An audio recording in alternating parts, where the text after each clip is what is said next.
Hi,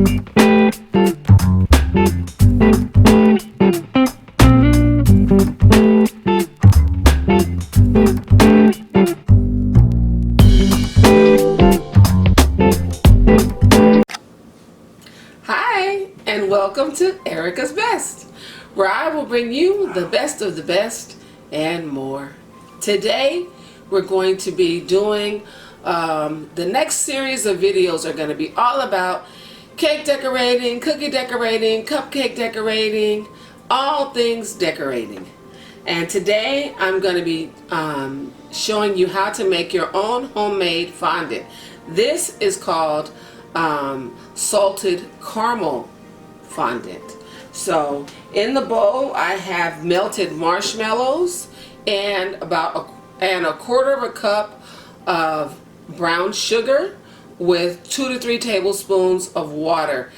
And I took the brown sugar with the water, stuck it in the microwave for about 30 seconds to let the sugar melt, and then I put my marshmallows in the microwave, about 5 ounces, which is about half of a 10-ounce bag, and I melted them with that brown sugar water. And then once it came out and was all melted, this is what it looks like.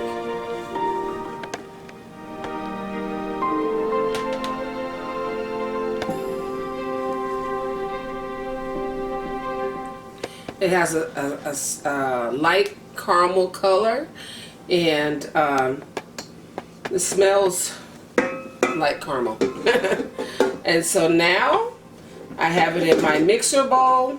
Now you could just pour some of the powdered sugar in here to make a soft dough and then dump it out into your powdered sugar, but I'm going to be using my dough hook and doing it with the machine. Is probably going to take anywhere from 4 to 6 cups of powdered sugar to get it to a dough-like consistency. So I have here some sifted powdered sugar, and I'm going to start adding it into the mixer bowl, a couple of cups at a time.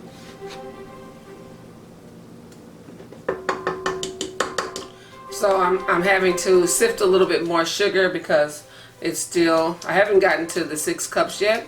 I've only added about 2.5 cups, but I was getting a little low. And this is what you want to do to your powdered sugar. You want to sift it, because if you see all these big chunks, because I haven't used this powdered sugar in a while and it's just been sitting there and it clumps up. So you want to remove those clumps. If you don't, then it's going to take you longer to get your fondant to be smooth, and you want to try to avoid anything that's going to make you have to work longer. I've done it before. You don't want to do it.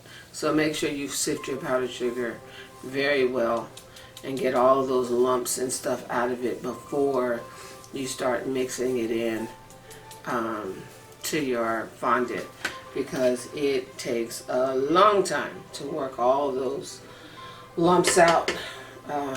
So I'm gonna keep mixing, and I'll bring you back when I have a dough workable enough to knead on the board. Okay, I have worked in about 6 cups of my sifted powdered sugar, and now my dough is coming together. I'm just kneading it for it to come together all in one cohesive mass, and making sure that I get all these bits off the glove and into my dough. Lots of people say, oh, I don't like fondant, it doesn't taste good. That's because they're buying these prepared fondants, and prepared fondants, they have lots of other things in them to make them shelf stable. If you ever buy fondant on the shelf, if you look at the ingredient list, you'll see all types of chemicals and different things, because, you know, they want it to be shelf stable. And they need to have those things in there so that when you get the product home, it doesn't have mold on it. It's fresh and it's soft and pliable and ready for you to use when you take it home. But if you want to make a really delicious fondant, try making some at home. This is marshmallow fondant. There are many recipes online. I will post a plain marshmallow recipe in the description box, as well as this salted caramel one. This right here, this dough, will be good for you to put over top of a cake. You could roll it out, cut shapes, and put it on top of your cupcakes or cookies. And let me just give it a little taste.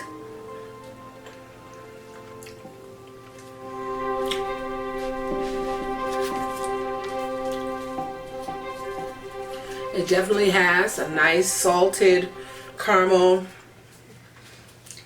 flavor.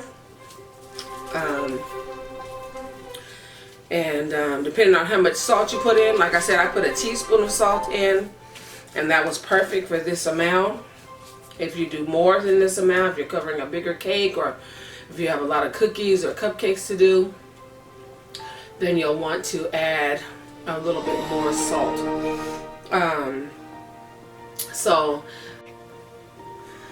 Okay, now that your fondant is all come together and you've kneaded it and it's all smooth, it's a nice smooth paste, cover it with powdered sugar, and then you can put it either in a plastic bag or in a plastic container that's airtight. And on this, I would just close it, bring all the air out of it.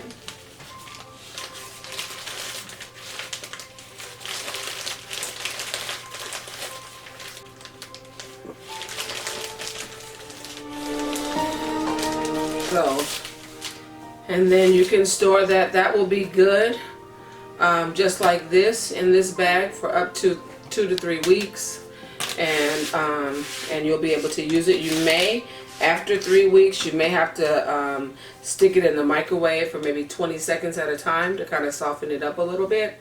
But other than that, it should be perfectly fine like this for 2 to 3 weeks. So thanks for watching. I appreciate you stopping by. Please remember to subscribe and hit that notification bell so you can be notified every time I upload a new video. God bless you. Have a blessed week. Thanks for stopping by, and please give me a like, a thumbs up if you like this video. Bye for now.